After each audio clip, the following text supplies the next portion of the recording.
Japanese Grand Prix Suzuka. Salah satu track yang difavoritkan banyak pembalap, termasuk gua, walaupun gua bukan pembalap sih, tapi datang ke track ini emang selalu spesial. Tracknya fun, dan fans-fansnya pun juga pada ramah dan kreatif sehingga memberikan atmosfer yang bagus tentunya. Tapi, Suzuka sendiri meskipun dengan kespesialan dan momen indahnya, ada juga momen gak indahnya, dan hari ini gua akan bahas momen gak indahnya. Dan ya sedikit serius lah ya bahas video kali ini. Hari ini gue akan bahas Japanese Grand Prix 2014. Dan bagi kalian fans Asep dan Red Bull, minggu itu dapat dibilang dimulai dengan tidak baik. Karena dia mengumumkan bahwa dia akan meninggalkan Red Bull setelah musim 2014. Partnership yang kita semua agak gak nyangka bakal berakhir begitu cepat mengingat kesuksesan mereka. Dan dia hanya butuh satu musim yang cukup berat dengan regulasi baru untuk memisahkan duo itu. Di qualifying, Nico Rosberg meraih pole disusul rekan timnya Lewis dan duo Williams dipimpin oleh Valtteri Bottas. Tapi saat race, turunlah hujan deras akibat Typhoon Fanfon. Akibatnya muncullah standing water yang buat visibilitas tuh kurang, dan karena itu juga balapan dihentikan setelah 2 lap. Mobil-mobil masuk kembali ke pit, berbaris dalam formasi grid, dan mesinnya dimatikan saat red flag tentunya. Beberapa mobil dinaikkan ride height-nya agar tidak terlalu rentan terhadap aquaplaning di papan bagian bawah bodi mobil. Balapan itu dimulai kembali 20 menit kemudian di belakang safety car setelah hujan reda. Tapi Fernando Alonso menghentikan mobilnya karena masalah kelistrikan akibat kondisi basah. Dan dia menjadi DNF pertama pada lap ketiga. DNF yang membuat pembalap di belakangnya naik posisi. Beberapa pembalap pun melaporkan bahwa kondisinya telah membaik, tapi ada juga yang melaporkan masih belum membaik. Tapi akhirnya safety car masuk ke pit pada akhir lap ke-9 dan balapan telah dimulai. Jensen segera melakukan pit stop untuk memasang ban inter. Lewis gagal menyalip Nico menjelang tikungan pertama, sementara Seb mencoba melewati K-Max saat memasuki tikungan tajam, tapi itu pun juga nggak berhasil. Dia kemudian melebar di spoon curve namun tetap berada di jalurnya. Pada akhir lap pertama, Nico Rosberg memimpin Lewis Hamilton dengan selisih 1,3 detik, diikuti oleh Valtteri Bottas, Felipe Massa, Daniel Ricciardo, K-Max, Sebastian Vettel, Kimi Raikkonen, Sergio Perez, dan Daniel Kvyat. Valtteri, K-Max, dan Kimi melakukan pit stop untuk ganti ban inter pada lap 12. Setelah pit stop awalnya, JB naik ke posisi ke-8 pada lap yang sama. Felipe Massa dan Sebastian Vettel melakukan pit stop pada lap 13. Sebastian Vettel bergabung di depan Felipe Massa dan di depan rekan timnya Daniel Ricciardo. Dan Nico Rosberg melakukan pit stop pada lap 14 dan bergabung kembali di posisi kedua, 22 detik di belakang Lewis, yang mencatatkan waktu sektor yang cukup cepat untuk mengungguli Nico Rosberg setelah pit stop. Tapi Lewis malah pergi ke area run-off di spoon curve dan kehilangan 1 detik di situ. Dan akhirnya Nico merebut kembali posisi pertama ketika Lewis pit. Dia melaporkan bahwa mobilnya mengalami oversteering dan Jensen pun unggul 6,5 detik atas kedua mobil Williams.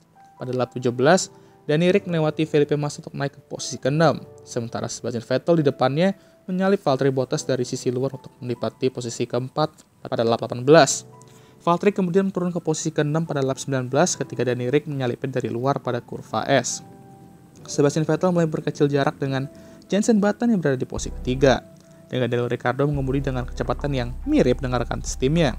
Kedua pembalap Red Bull menjadi yang tercepat pada lap 21, namun Seb masih tertinggal 13 detik di belakang Jensen Button dan 5 detik lagi di belakang Nico Rosberg, yang kini memimpin Lewis Hamilton hanya selisih 1 detik setelah keluar trek pada 130R.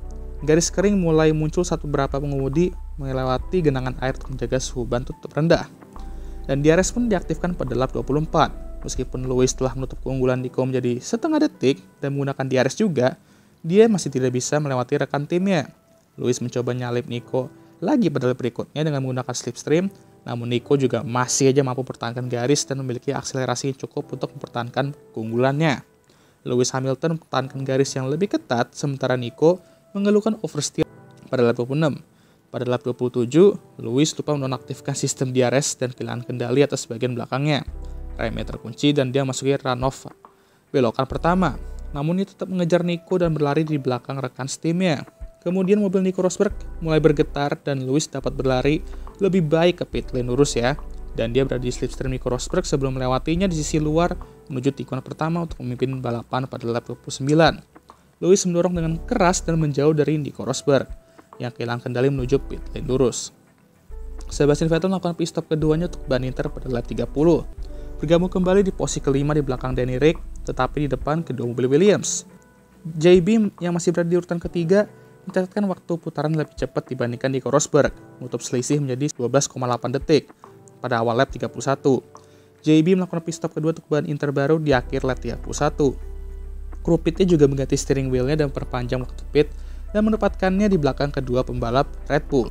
Sebastian Vettel mencatatkan lap tercepat baru pada balapan tersebut dengan waktu 1 menit 51,915 detik, lebih cepat 2,3 detik dari Lewis Hamilton.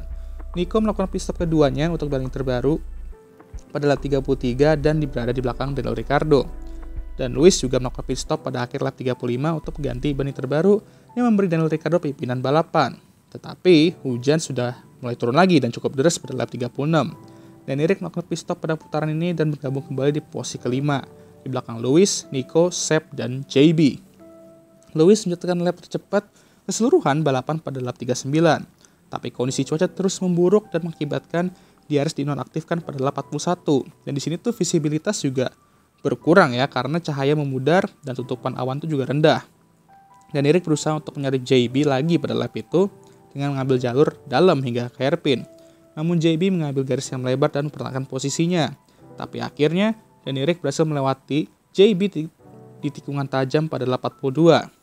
Dengan JB kemudian melakukan pit stop untuk ban wet. Pada lap yang sama, Adrian Sutil melakukan aquaplaning ke penghalang ban luar di sisi kiri Dunlop curve. Bendera double yellow dikibarkan di sudut itu untuk memperingatkan pengemudi tentang insiden tersebut. Tapi Charlie Whiting tidak menggunakan safety car. Nah, disinilah ya agak salahnya. Mobil Adrian terlintas dengan traktor derek yang berputar dan diputar mundur menuju celah pembatas. Kemudian, pada lap 43, Jules Bianchi kehilangan kendali atas Marusianya dengan membelok ke kanan menuju area runoff di luar kurva Dunlop. Ya, meskipun ia menginjak pedal gas dan rem secara bersamaan, sistem pengaman kegagalannya tidak berfungsi karena pengaturan sistem rem demi khawatir tidak kompatibel. Jules bertabrakan dengan roda kiri belakang derek traktor yang menyebabkan kerusakan parah pada mobilnya. Roll bar-nya hancur saat tergelincir di bawahnya juga. Dampaknya sempat menyetak traktor derek dari tanah dan itu menyebabkan mobil Adrian Sutil yang tergantung di udara oleh derek jatuh ke tanah. Marshall menjauh dari tempat kejadian untuk menghindari serangan Marussia milik Jules.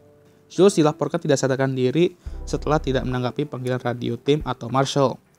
Marshall melaporkan kecelakaan itu dan mobil safety car dan medis diberangkatkan. Jules dikeluarkan dari mobilnya dan dirawat di lokasi kecelakaan sebelum dibawa dengan ambulans ke pusat medis sirkuit. Pengangkutan dengan helikopter itu nggak mungkin dilakukan karena cuaca buruk ya. Jadi Jules dibawa dengan ambulans. Bendera merah kedua dikibarkan pada 86, mengakhiri balapan lebih awal. Hasilnya diambil dari urutan di akhir lap 44. Lewis menang dari rekan setimnya di Rosberg dengan selisih 9,1 detik, dengan Sebastian Vettel tertinggal 20 detik di urutan ketiga. Dan sekitar 8 bulan setelah insiden itu, Jules dinyatakan meninggal dunia. F1 telah kehilangan salah satu pembalap bertalenta dan pembalap F1 pertama yang meninggal di lintasan sejak Ayrton Senna di 1994. Setelah insiden ini, FIA itu menciptakan beberapa inovasi mengenai keselamatan F1 seperti virtual safety car dan halo. Kalau kita ngomongin soal VSC mungkin berapa kali terbukti selamat, tapi ada saatnya juga belum terbukti jelas juga. Dan mereka juga rada inkonsisten juga menggunakannya. Tapi halo sepertinya nggak perlu kita jelaskan lagi lah ya. Halo benar-benar telah menyelamatkan banyak sekali nyawa pembalap dan sampai sekarang belum ada lagi kejadian-kejadian horor yang menewaskan pembalap sehingga itu sendiri sudah menjadi bukti valid keselamatan halo. Semoga aja FIA dan F1 bisa terus membuktikan bahwa inovasi-inovasi mereka mengenai keselamatan itu bekerja. Dan Jules, you always be in our hearts. Merci Jules. Sekian video kali ini, jangan lupa like, subscribe, dan share video ini. Dan jangan lupa juga untuk nyalakan lonceng notifikasi agar kalian semua tahu ketika gue ngupload video baru. Dan jangan lupa juga untuk follow Instagram gue. Dan I'll see you guys next time. Goodbye.